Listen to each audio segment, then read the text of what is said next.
国际新闻来看，联合国大会昨伫美国的纽约开幕。乌克兰总统泽伦斯基伫演讲中表示讲，罗西亚把全球的粮食欠缺当作是武器，嘛对乌克兰整作灭绝。伊呼吁全球应该团结来打败罗西亚。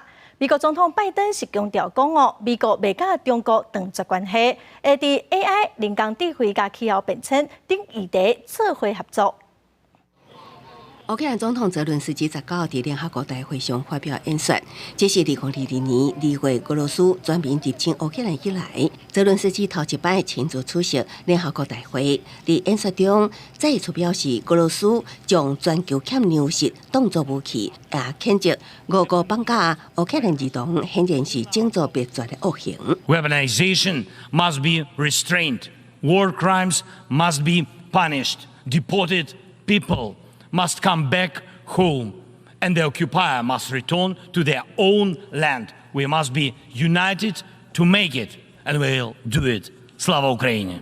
泽伦斯基演说的时，镜头翕到俄罗斯代表，会当讲是全程拢头立的挥手机啊。同款的情况也发生伫美国总统拜登的演说。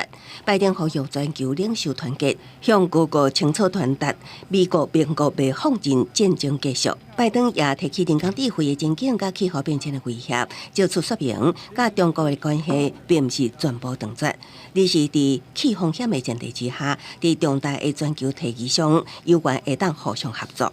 We seek to responsibly manage the competition between our countries, so it does not tip into conflict. I've said we are for de-risking, not decoupling with China, but we also stand ready to work together with China on issues where progress hinges on our common efforts. 乌克兰战争甲美中冲突是本届大会焦点议题，不过成员国更较关注气候变迁甲经济危机带来威胁。